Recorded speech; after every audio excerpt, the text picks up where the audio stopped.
Hay una condición espiritual que es muy común, pero de la que se habla muy poco en voz alta por miedo a parecer menos cristianos. Es la sensación de tener el motor, pero no la gasolina. ¿Crees en Jesús? ¿Has pedido perdón por tus pecados? ¿Vas a la iglesia? ¿Lees la Biblia? ¿Tienes la doctrina correcta en la cabeza? Pero en tu experiencia diaria te sientes seco, te falta poder, luchas con los mismos pecados de siempre y pierdes. Cuando oras, sientes que estás recitando un poema en lugar de hablar con una persona. Y cuando ves a otros cristianos llenos de fuego, de gozo y de valentía, te preguntas en secreto, ¿qué tienen ellos que yo no tengo? ¿Me perdí de algo en el camino? ¿Es esto todo lo que hay? Vivir un cristianismo de solo perdón sin poder es como empujar un coche. Cuesta arriba es agotador, frustrante y a la larga insostenible. Si hoy te sientes como un creyente sincero pero impotente, si sientes que tu fe es más una carga que una alas, o si anhelas una experiencia con Dios que vaya más allá de la teoría, el episodio 262 es para ti. Bienvenidos a 777 veces en Jerusalén. Soy su anfitrión y hoy aterrizamos en una de las ciudades más mágicas y oscuras de la antigüedad en Éfeso allí. El apóstol Pablo se encuentra con un grupo de hombres que se parecen mucho a muchos de nosotros. Hoy eran discípulos, pero les faltaba el ingrediente principal. Hoy vamos a enfrentar la pregunta más incómoda y necesaria del Nuevo Testamento. ¿Recibisteis el Espíritu Santo cuando creísteis? Y descubriremos que Dios no quiere que vivas con el tanque vacío. Para entender este encuentro, debemos situarnos en Hechos 19. Pablo llega a Éfeso, la capital de Asia Menor, centro del culto a la diosa Diana y hogar de la magia negra. Y allí encuentra a estos discípulos, unos 12 hombres. Fíjate que Lucas los llama discípulos, no eran paganos. Eran creyentes, probablemente se reunían, oraban y trataban de vivir vidas santas. Pero Pablo, que tenía el discernimiento afilado, notó que algo faltaba. Quizás notó falta de gozo, falta de libertad, falta de denuedo. Parecía veía la farmao, pero no veía el fuego. Así que les hace la pregunta de diagnóstico, versículo 2. ¿Recibisteis el Espíritu Santo cuando creísteis? Esta pregunta nos incomoda teológicamente. Muchos dirán, pero si crees en Jesús ya tienes el Espíritu. Y es cierto, ¿no? En el sentido de la salvación, Romanos 8:9, nadie puede llamar a Jesús Señor sin el Espíritu. Pero Pablo no les estaba preguntando si estaban sellados para el cielo. Les estaba preguntando si estaban empoderados para la tierra. Les preguntaba, ¿tienen la dinámica del Espíritu operando en ustedes? ¿Está el río fluyendo o está estancado? La respuesta de ellos es de una honestidad brutal. Ni siquiera hemos oído si hay Espíritu Santo. No eran rebeldes, eran ignorantes. Pablo indaga, ¿en qué pues fuisteis bautizados? Ellos dijeron, en el bautismo de Juan. Aquí está el problema. Estaban viviendo en una versión beta del cristianismo. El bautismo de Juan era un bautismo de arrepentimiento. Su mensaje era, soy un pecador, lo siento, quiero cambiar. Es mirar hacia adentro y limpiar la casa. Es necesario, pero es incompleto. Es una fe de no hacer lo malo, es una fe de esfuerzo moral.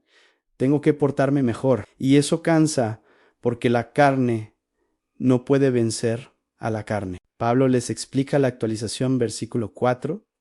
Juan bautizó con bautismo de arrepentimiento, diciendo al pueblo que creyesen en aquel que vendría después de él, esto es, en Jesús el Cristo. Pablo les dice, el arrepentimiento es la preparación, pero Jesús es la vida. En Juan te vacía de pecado. Jesús te llena de espíritu. No basta con estar limpio, tienes que estar lleno. El cristianismo no es solo dejar de pecar, es empezar a vivir con la vida de otro. Cuando oyeron esto, fueron bautizados en el nombre del Señor Jesús, actualizaron su identidad. Entonces pasó lo que tenía que pasar. Versículo 6.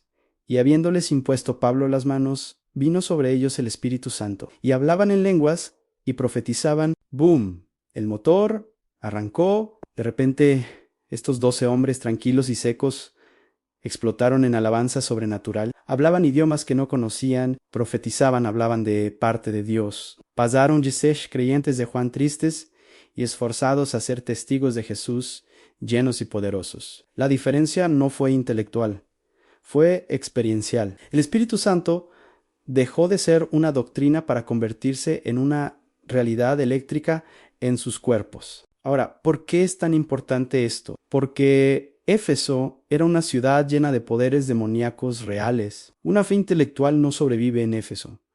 Necesitas poder real para enfrentar al mal real. Y Lucas nos cuenta una historia tragicómica para ilustrar esto en los versículos 11 ao 16.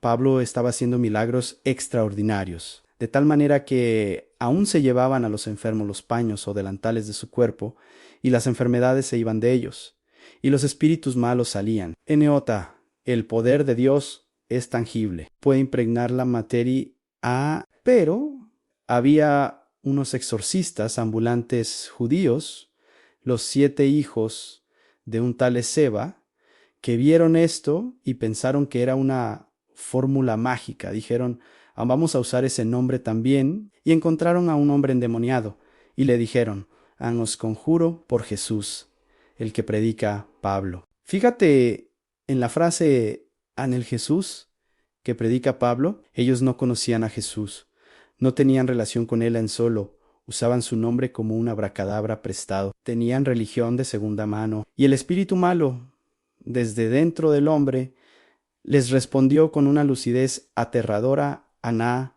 Jesús conozco, y sé quién es Pablo, pero vosotros, ¿quiénes sois? ¿Qué momento el infierno tiene una base de datos? El demonio, dicen Jesús.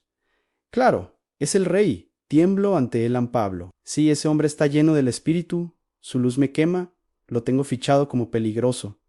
Pero ustedes están vacíos. No tienen luz, no tienen sello, sus palabras suenan bonitas, pero no tienen respaldo en el mundo espiritual. Son un fraude, y el hombre endemoniado saltó sobre ellos, los dominó y huyeron de aquella casa desnudos y heridos. 7 hombres contra 1, y perdieron. ¿Por qué? Porque la religión sin el Espíritu Santo no tiene autoridad contra las tinieblas. Puedes tener el vocabulario correcto, te conjuro por Jesús, puedes ser hijo de un sacerdote Esef, pero si no tienes la llenura del Espíritu, el diablo no te respeta, te desnuda y te hiere. El mundo espiritual no responde a tu teología, responde a tu identidad y a tu poder. El resultado de este evento fue un temor santo en toda la ciudad. Versículo 17. Y el nombre del Señor Jesús era magnificado. Y aquí vemos el fruto verdadero del Espíritu Santo, la santidad radical. Versículos 18 y 19. Y muchos de los que habían creído venían confesando y dando cuenta de sus hechos. Asimismo, muchos de los que habían practicado la magia trajeron los libros y los quemaron delante de todos. Y hecha la cuenta de su precio, hallaron que era 50,000 piezas de plata. Esto es impresionante. Cuando el Espíritu Santo realmente cae, la gente no solo se siente bien, la gente se limpia en confesión pública, dejaron de esconder sus pecados, la luz expone las tinieblas, quema de ídolos, antrajeron sus libros de magia, sus amuletos, sus horóscopos, sus objetos de seguridad falsa, y los quemaron.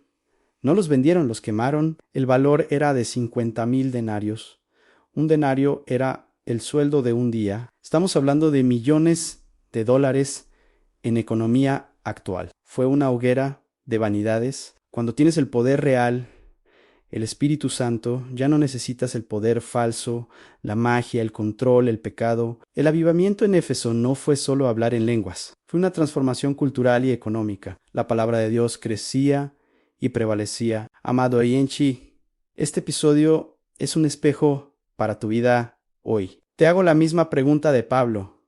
¿Recibiste el Espíritu Santo cuando creíste? No te pregunto si eres salvo. Te pregunto si estás lleno. ¿Tu vida cristiana es un esfuerzo agotador de bautismo de Juan tratar de ser bueno? ¿O tienes el viento en tus velas? ¿Tienes poder para testificar?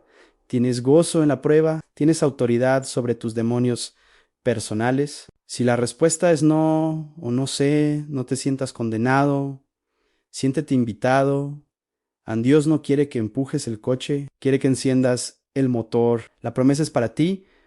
Pues si vosotros sabéis dar buenas dádivas a vuestros hijos, cuanto más vuestro Padre Celestial dará el Espíritu Santo a los que se lo pidan. Lucas 11 y 13. Hoy, haz lo que hicieron esos 12 hombres. En Éfeso, admite tu carencia. Señor, tengo la doctrina, pero me falta el fuego, pide la llenura. Bautízame, lléname, no me conformo con menos. Quema tus barcos como los magos, saca la basura de tu vida. Si quieres el fuego de Dios, tienes que quitar lo que apaga el espíritu. Quema la pornografía, quema el rencor, quema los amuletos de seguridad falsa. Haz espacio. Y una advertencia final con los hijos de Seba. No intentes vivir la vida cristiana con una fe prestada, el Jesús que predica el pastor. El diablo no respeta la fe de tu abuela ni la de tu líder. El diablo te probará a ti. Necesitas tu propio aceite. Necesitas tu propia relación. Necesitas que el infierno sepa tu nombre, no porque seas famoso, sino porque brillas tanto con la presencia de Jesús que les molestas. Hoy deja de sobrevivir y empieza a vivir en el poder. El Espíritu Santo está listo para caer sobre ti, no como una visita, sino como el dueño de la casa. Gracias por acompañarnos en este fuego purificador en 777 veces en Jerusalén. En nuestro próximo episodio veremos la despedida más triste y tierna de Pablo al reúne a los pastores de Éfeso para decirles adiós, sabiendo que no volverán a ver su rostro, y les da el secreto para terminar la carrera con gozo. En Hechos 20, en el discurso de Melato, y los lobos que entrarán. Que el fuego del Espíritu queme lo que sobra y encienda lo que falta en ti hoy. Hasta la próxima. Hasta la próxima.